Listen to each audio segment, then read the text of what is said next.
인간적인 차원에서 보더라도 예수님은 가르치는 능력이 탁월한 교사였습니다. 누구나 다 그걸 인정할 겁니다. 특히 비유를 적절하게 사용하셨다고 하죠. 비유는 어떤 현상이나 사물을 다른 것에 빗대서 설명하는 방식의 교수법입니다. 예수님이 그 비유법을 어디서 배웠는지는 잘 모르겠습니다. 그 비유가 많이 나옵니다. 예를 들어서 마태복음 13장에 그 13장만 보더라도 다음과 같은 이야기가 나옵니다. 씨 뿌리는 자의 비유, 겨자씨, 누룩, 밭에 묻힌 보화, 진주장사, 그물 등등입니다. 거기만이 아니라 다른 데도 예수님의 가르침에는 비유가 많이 등장합니다. 우리에게 잘 알려진 게 저도 설교 때 종종 말씀드립니다만 둘째 아들이 집 나갔다가 다시 돌아와서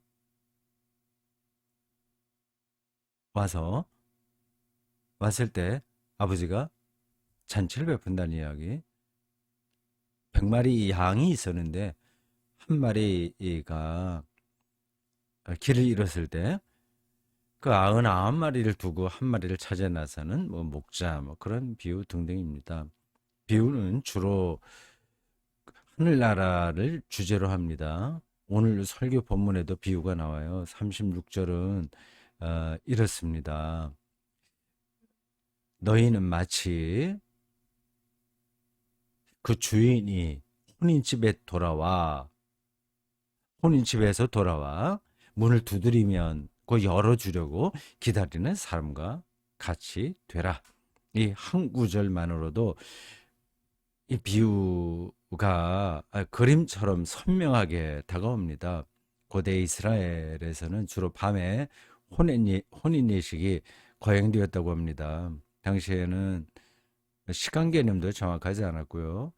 또 거리, 또 먼데 한번 가려면 교통편 같은 거 잘 되지 않았으니까 혼인 예식의 시작과 마침 시간이 이게 들쑥날쑥했습니다.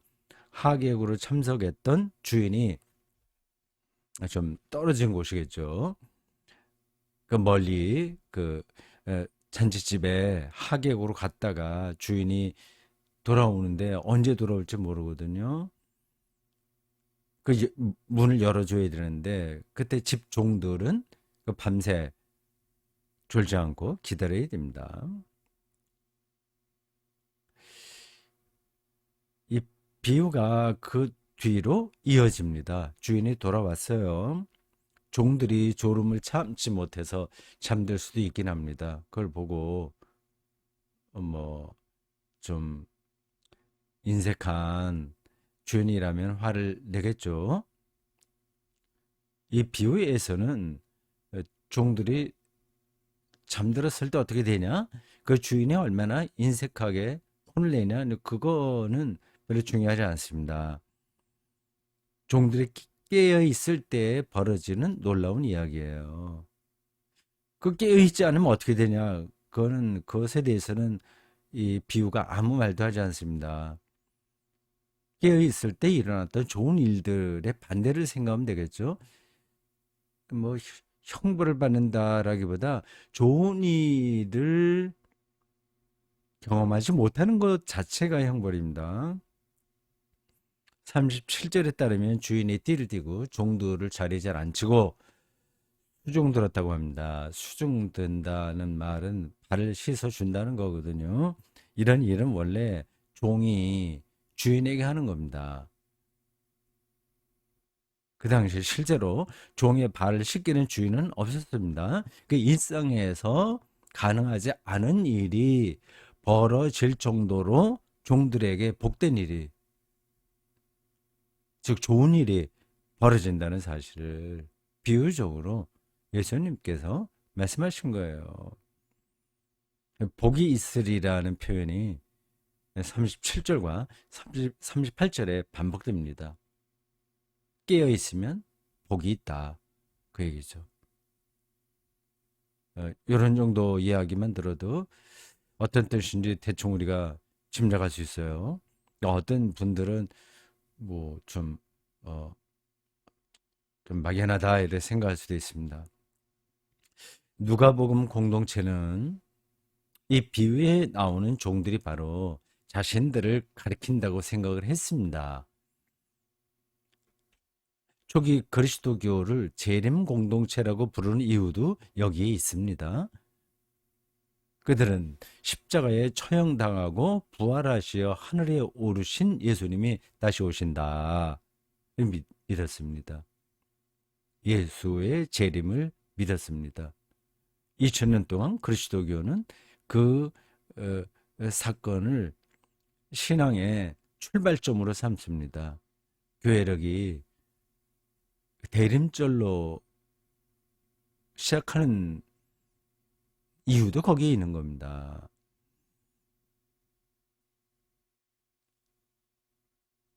예수님의 재림을 기다리는 사람은 오늘 본문 누가복음 12장 35절이 묘사하듯이 좀 생생하네요. 허리에 띠를 띠고 등불을 켜고 서 있어야 합니다. 허리에 띠를 띈다는 말은 이제 자리에 눕지 않는 거예요. 옛날 그 사람 고대 이스라엘은 또 중동 근동 지방의 사람들이 다 마찬가지일 텐데 그냥 통으로 된 옷을 입었습니다. 무슨 뭐 자루를 뒤집어 쓰는 거하고 비슷한 거죠. 그걸 이제 허리를 딱 묶으면 이제 자리에 눕지 않는 거죠. 활동할 준비를 하는 겁니다. 등불을 켠다는 말은 이제 밤중에 누군가를 맞을 준비를 마쳤다는 뜻입니다. 이게 비유예요. 영혼이 맑은 사람에게 해당하는 표현입니다. 허리띠를 띠고 등불을 들고 누워 있는 게 아니라 서 있는 거예요. 누가복음 공동체만이 아니라 21세기를 사는 오늘 우리도 이처럼 준비된 삶을 살아야 한다는 사실을 모르거나 부정하는 그리스도인은 없을 겁니다. 앞에서 말씀드렸듯이 대림절 신앙이 우리 그리스도교 영성의 출발이잖아요. 기다리는 겁니다. 그런데 무엇을 어떻게 준비한다는 건지, 기다린다고 하는 건지, 이게 막연해 보이는 분들이 계실 겁니다. 뭐 또렷하게 느끼는 분들도 계시겠지만요.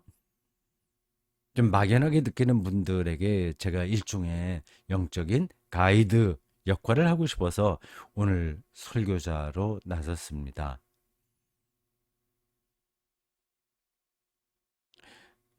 오늘 그 비유의 마지막 구절인 40절이 단도직입적으로 이에 관한 실질적인 내용을 말합니다.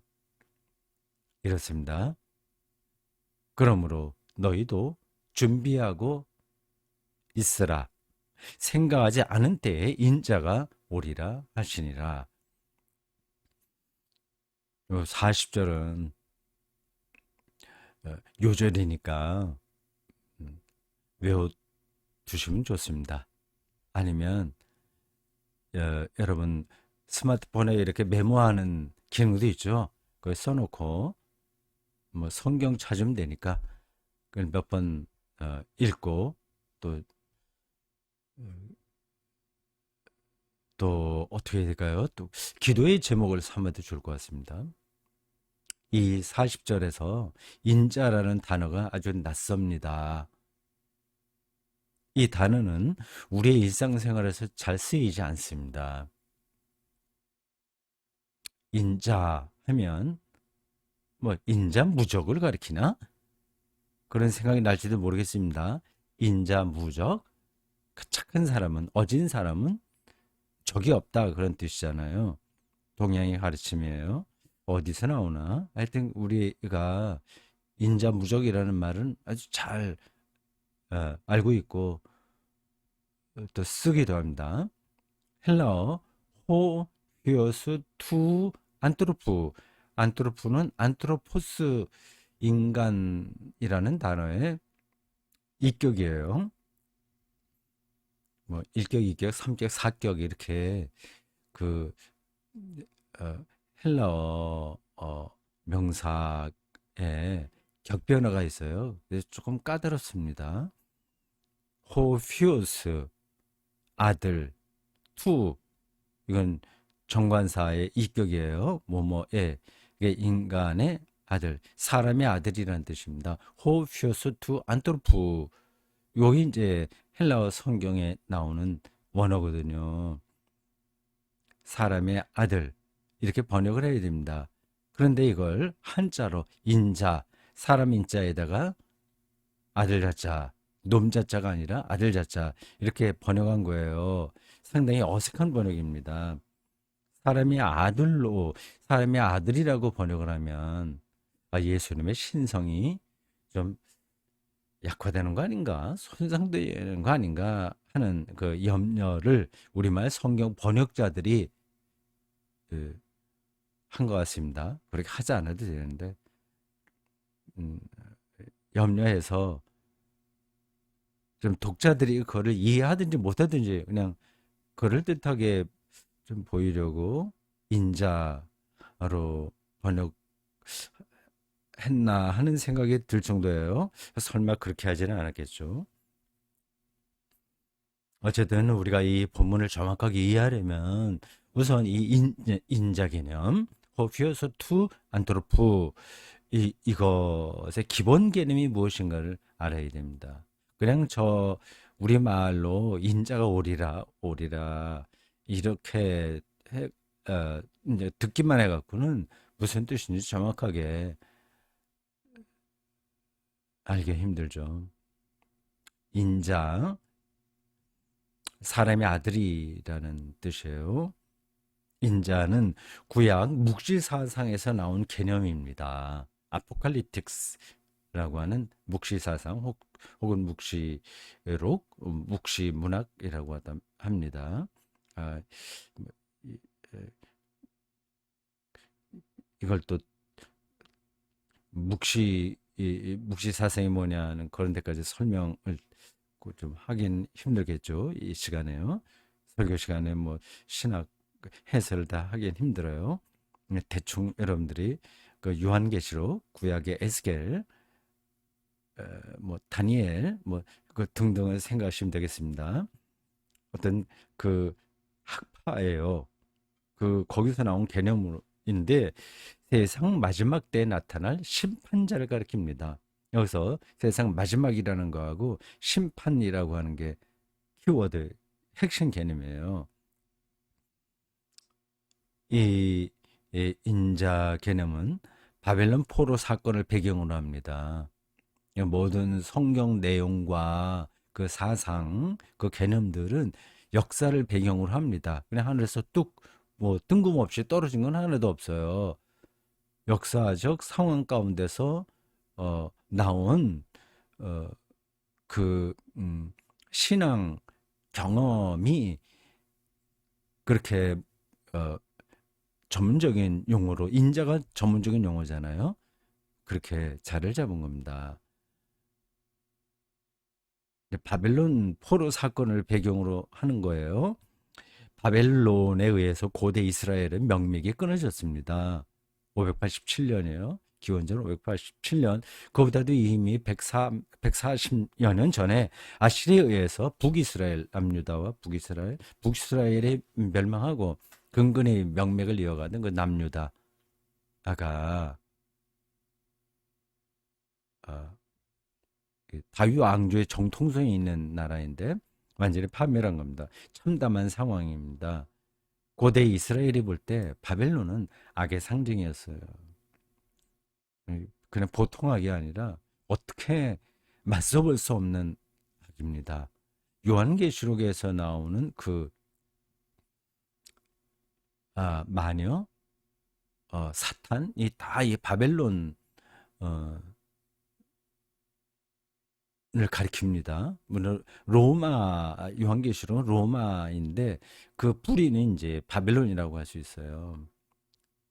그러한 역사적 배경 가운데서 이런 성경 개념이 나온 거예요. 그러니까 역사적 배경을 알아야 성경을 잘 알 수 있는 겁니다. 그 어떤 힘으로도 바벨론을 그들은 제어할 수 없었습니다. 그 극심한 무력감에 떨어지는 거죠. 그래서 하나님 신앙도 포기될 그 위기에 처했습니다. 도대체 이게 뭐지? 무슨 시츄에이션이지?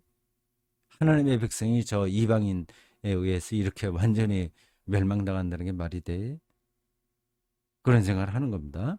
여러분들도 개인적으로 열심히 살았는데 최선을 다했는데도 인생이 바닥으로 떨어질 때, 이거 뭐 하나님 더 이상 믿기 힘들다, 그런 생각을 한 적이 있을 겁니다. 하나님이 존재하지 않을지도 모르며, 존재한다면 왜 이런 일이 벌어지지? 그 존재하더라도 인간 역사에 개입하지 않는 게 분명하다, 그렇게 생각할 수 있습니다.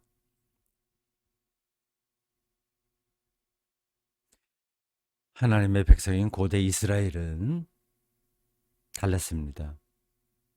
모두가 다른 게 아니라 어, 영혼의 감수성이 예민했던 선지자들이 있었던 거죠. 그들은 묵시적 희망을 선포하는 선지자들이었습니다. 또 좀 전문적인 용어가 나오네요. 그들은 하나님이 바빌론이 그렇게 아, 거악이라고 하더라도 우리가 어떻게 정할 수 없는 악이라고 하더라도 총력을 지닌 심판자를 보낸다고 선포했습니다. 그 심판자는 종말론적 전권, 예, 최종적인 전권으로 바벨론 같은 절대 권력을 심판한다고 말이죠. 그 어떤 세력도 심판을 벗어날 수 없습니다. 그 심판자를 그들은 사람의 아들 호 히오스 투 안트로프 이렇게 부르기 시작했습니다. 그 생각이 이제 이스라엘 고대 이스라엘 전체에 확산된 거죠. 이제 여러분은 복음서에 나오는 인자를 종말론적 심판자로 바꿔 읽으십시오. 그래야 정확하게 이해하는 겁니다.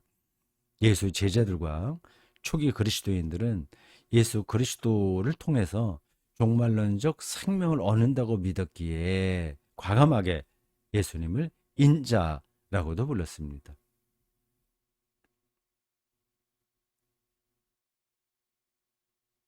종말론적 생명을 얻는다는 말은 곧 심판을 한다는 얘기입니다. 심판은 생명을 얻게 한다는 거예요.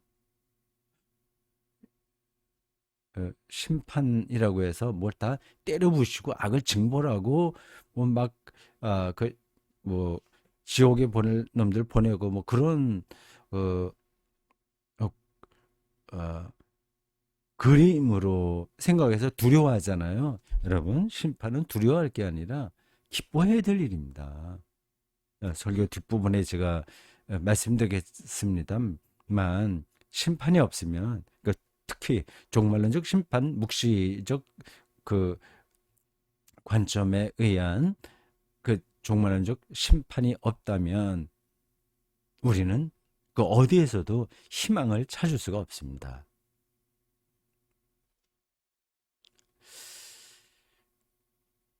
인자 개념이 고대 이스라엘의 바벨론 제국 경험에서 나왔다고 말씀드렸어요. 그것에 대한 설명이 조금 더 필요합니다.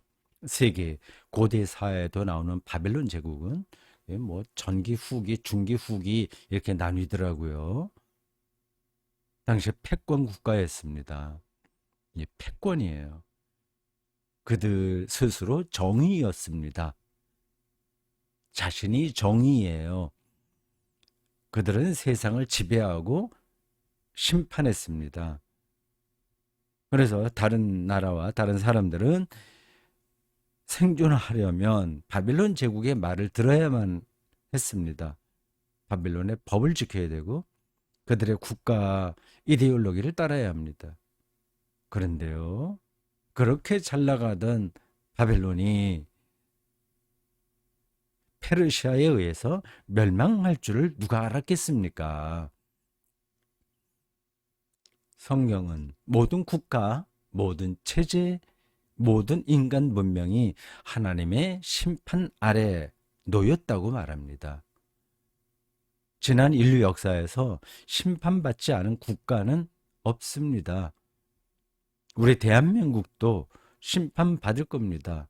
이미 받았을지도 모릅니다. 그 심판할 자는 바로 인자, 즉 사람의 아들입니다.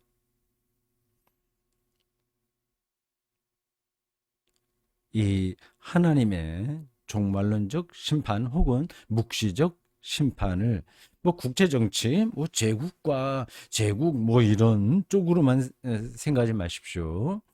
사실 제국이 한 국가 차원에서 나타날 때 나타난다는 것은 개인에게도 또 나타난다는 뜻입니다. 소시민으로 사는 우리도 그 하나님의 심판에서 벗어나지 않습니다. 지금 우리의 삶이 소비 중심이라는 사실을 누구나 인정할 겁니다. 너무 많이 먹고, 너무 많이 마시고, 너무 많이 입고, 쓰고, 또 버립니다. 언젠가 말씀드렸던 것처럼 향연을 즐기던 로마 시대 귀족들이 배불리 먹다가 더는 먹을 수 없는 그 상태가 됐을 때 옆방에 가서 토해내고 다시 돌아와서 먹는 행태와 비슷한 일들이 지금도 벌어집니다. 꼭 음식만 이야기하는 게 아니에요. 모든 우리의 살림살이가 그렇게 되지 않습니까? 뭐 저도 경험한 바고 여러분들 다 경험한 바이겠지만 이사 한번 하면 쓰레기가 산더미처럼 나오잖아요.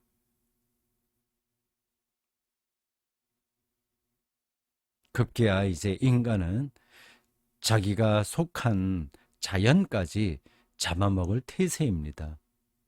땅속에 있는 거 다 뽑아 써야 되고 그리고 원자 미시세계인 원자에게서도 힘을 강탈해내고 미래가 어떻게 될지도 모르는데 그렇게 우리는 소비하면서 삽니다. 그러니까 자연까지 잡아먹을 태세예요. 100년 후 우리 후손이 어떤 생태계를 맡게 될지 신경 쓰는 사람들이 많지 않습니다. 과소비 중심의 이러한 삶을 하나님이 심판하지 않으신다면 그 어떻게 하나님이라고 할 수 있겠습니까? 하나님이 어떻게 심판하실까요? 그걸 구체적으로 아는 사람은 없습니다. 저는 저는 물론 그런 부분에서 비전문가하고 문외한이죠. 성경의 가르침에 따라서 이렇게만 말씀드릴 수 있습니다. 과잉 소비 행태가 이미 하나님의 심판일지 모릅니다. 제가 다른 때도 말씀드렸습니다. 악은 나중에 어떤 벌을 받느냐가 아니라 그 약간의 행위 자체가 벌입니다.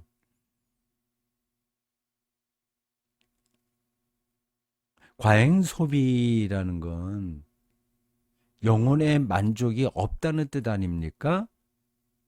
그 만족이 없는 상태가 하나님의 심판이죠. 그게 얼마나 그런 삶이 궁핍한 겁니까? 아무리 먹어도 허기가 가시지 않는 히랍 신화에 나오는 어떤 누구도 있더라고요. 물론 저도 개인적으로 그런 행태 속에서 21세기를 삽니다. 당연히 하나님의 심판을 각오합니다. 근데 역설적으로 보면 하나님의 심판만이 구원의 유일한 기회입니다. 심판이 있어야만 인간 중심, 자기 중심의 삶에서 해방되기 때문입니다.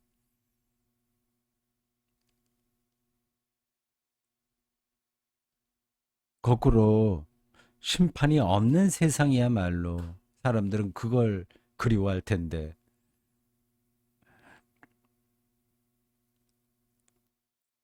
끔찍한 세상이 아닐까요? 심판 없는 세상? 끔찍한 거 아닐까요? 그런 세상이 바로 지옥이 아닐까요?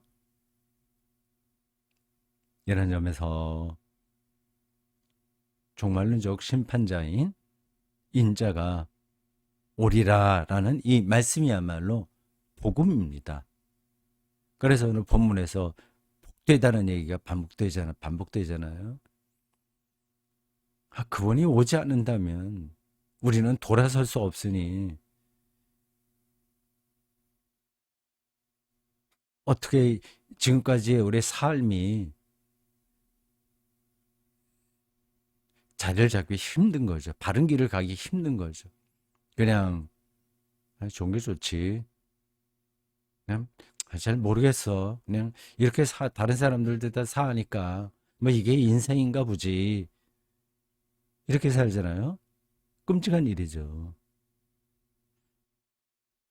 그리스도교가 말하는 그 하나님의 심판을 미몽에 떨어진 사람들을 향한 종교적 위협이라고 생각하는 이들도 있습니다.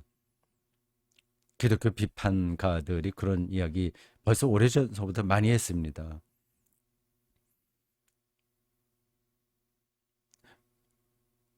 럭셔리한 삶의 진수를 느끼지 못하는 사람의 정신승리 또는 몽상가의 헛소리 정도로 취급합니다.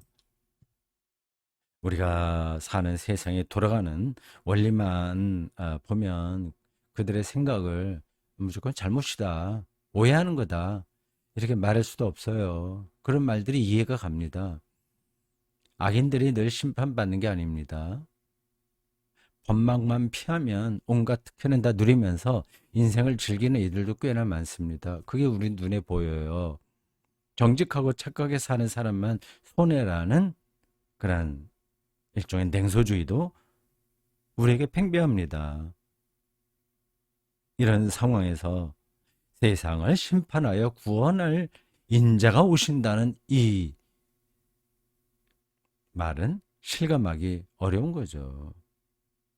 마치 군것질을 얼마나 많이 자기가 받느냐에 따라서 부모를 판단하는 어린아이와 비슷한 행태에 놓여 있는 겁니다. 안타깝지만 그게 오늘의 현실입니다. 이런 현실을 이미 꿰뚫어 보았기에 오늘 본문은 생각하지 않은 때에 인자가 올 것이라고 표현했습니다.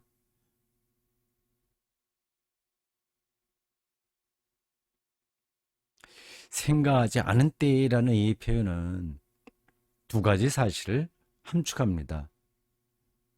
제가 보기에 그렇습니다. 성경 자체가 설명하진 않아요. 그러나 그 성경을 기록한 사람들의 생각을 따라가다 보면 무엇을 함축하고 있다는 걸 알게 됩니다. 하나는 우리가 행복한 삶이라고 여기는 게 실제로는 행복한 삶이 아닐 수 있다는 사실입니다. 복이라고 생각한 게 오히려 버릴 수도 있습니다. 이런 일들에 대한 구체적인 예를 제가 일일이 들지 않겠습니다. 여러분들도 다 경험할 겁니다. 제가 목사니까 목회 차원에서 한 말씀만 드린다면 이렇습니다. 목회 성공이 하나님의 축복이 아닐 수 있다고 말입니다. 더 적나라하게 말씀드리면 한국에서 말하는 그 목회 성공은 뭐랬어요? 그려지잖아요. 그 목회자에게 그 목회자가 인격적이냐 아니냐를 불문하고 관계없이 오히려 하나님의 심판일 수 있습니다. 목회의 재미나 중압감으로 인해서 자기 영혼을 돌보지 못할 개연성이 높기 때문입니다. 목회에 성공한 목사들은 두려워해야 돼요. 불안하게 생각해야 됩니다.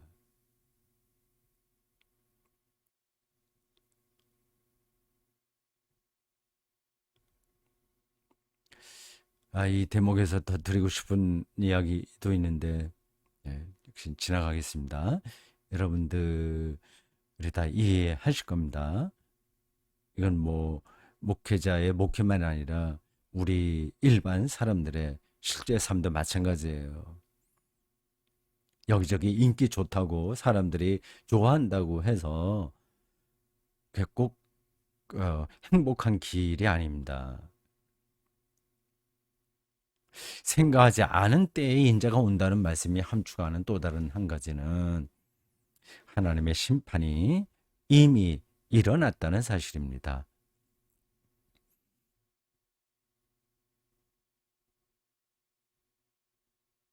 그 사실을 우리가 눈치채지 못하고 있을 뿐입니다. 생각하지 않은 때, 우리가 기대하지 않은 때에 인자가 오리라 하는 말씀이에요. 앞에서는 우리가 이게 좋아, 이게 성공이야, 이게 정말 복받은 삶이야 한 게 아닐 수 있다고 한 거예요. 생각하지 않은 그 일들이 벌어지는 겁니다. 그리고 두 번째는 이미 일어났다는 사실입니다.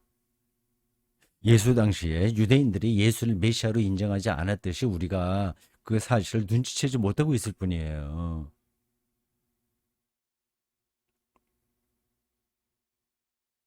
하나님의 심판이 이미 일어났다면 그 인자가 생각하지 않은 때 온다는 이 말씀의 두 번째 사실인데, 그것이 함축하고 있는 두 번째 사실인데,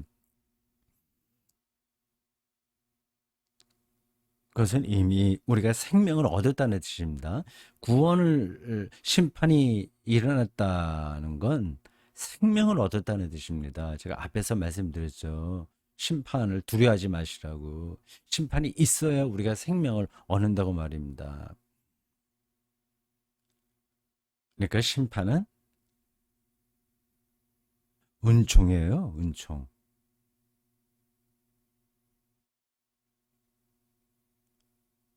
지금 이미 일어난 생명 구원을 우리가 경험하지 못한다면 그 미래에 일어날 구원을 경험할 수도 없습니다. 사랑을 경험해 보지 못한 사람이 어떻게 사랑이 오기를 기다리겠어요? 알아야 기다릴 거 아닙니까? 주인이 오기를 기다리는 종에 관한 오늘 이야기가 말하려는 그 핵심도 거기에 있지 않겠습니까? 이미 온 거예요. 주인을 알고 있어요. 그래야 기다립니다. 이 비유를 다시 기억해 보십시오. 복된 일이 벌어졌어요. 이 사랑을 경험한 겁니다. 종들에게 너무 특별한 사건이 벌어진 거예요. 주인은 종들이 깨어있는 것을 보았습니다. 띠를 띠고 종들을 자리에 앉힌 후에 종들의 발을 씻길 것이라고 했어요. 세족식은 최고의 환대입니다. 요한복음 13장에는 예수님이 제자들의 발을 씻긴 이야기가 나와요. 예수님이 제자들의 발을 씻길 때의 상황은 절박했습니다. 가룟 유다가 예수님을 배신하리라는 사실과 베드로가 또 예수님을 3번이나 부인하리라는 사실이 예고되었습니다. 예수님의 십자가 죽음을 눈앞에 둔 상황입니다. 제자들은 이런 상황에서 예수님에게서 최고의 환대를 받은 거예요. 신적 경제 환대입니다. 하나님의 환대가 곧 구원 경험 아니겠습니까? 여러분은 하나님에게서 환대받았다는 경험이 있으신가요? 그게 무슨 경험인지 전혀 모르시나요? 임마누엘의 기쁨이 무엇인지, 죄를 용서받은 경험이 뭔지, 그 기쁨이 얼마나 충만한 건지, 그리고 세상에서 주는 것과 어떻게 그게 다른 건지 모르시나요?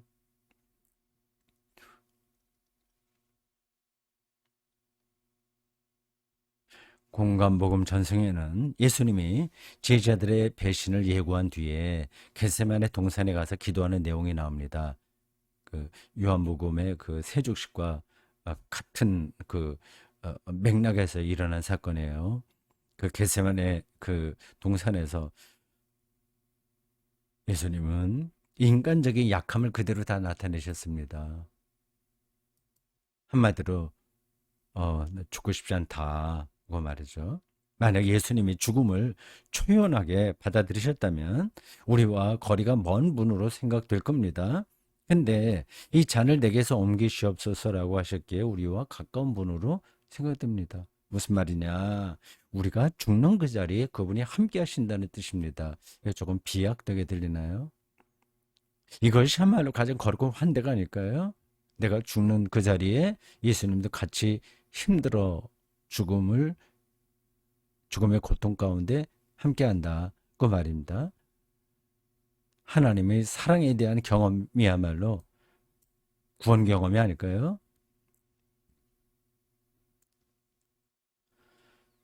이 대목에서 정말 중요한 사실이 있습니다. 생명의 심판자인 인자를 경험한 사람은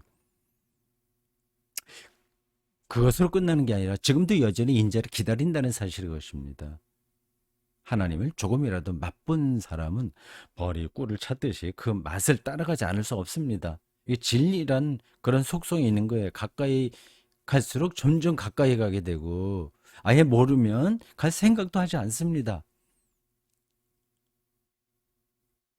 인자를 지금도 기다린다는 말은 앞에서는 이미 왔을 수도 있다고 얘기한 거예요. 그 경험이 있어야만 기다립니다.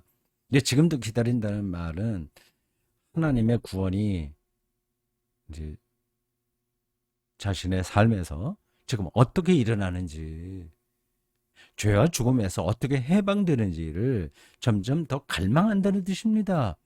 세월이 갈수록 점점 더 간절해지는 겁니다. 주인이 돌아올 때 문을 열어주려고 기다리는 종의 심정으로 사는 겁니다. 이런 사람에게는 삶이 지루하지 않습니다. 세상의 당근에 매료되지도 않고 채찍에 위축되지도 않습니다.